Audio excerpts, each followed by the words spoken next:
half year đi chàng vị trí thì bom lạc nè đấy như hay mà chiều mà chiều đây cái món cá này buổi khai chuyển qua mystery này cũng vậy chàng này là buổi màu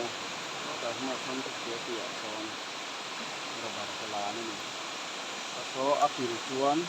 cả hai số ấy này à cái gì này đi cái chàng này rắn bù rùa cái nguồn khóc mấy cái ngô cái nguồn cái đài xía cái xuân về thế anh hạt thổ nào anh số đó xin mình luộc cái tuần lai tí là riêng đi cần chọn hạ đang vẽ nó còn chứ gian buổi khai mình cần vẽ nó cần cô làm cô lùi mông làm anh gì à cái gì nè cái nuôi gì lòng kia với này thì hành cái này nữa chàng chàng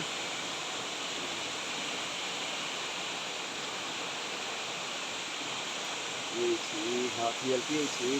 phần chân phần lạc này chàng này gì ở trong phần này sẽ chàng là hình đầu cán hình đầu kia để thay đổi nhiều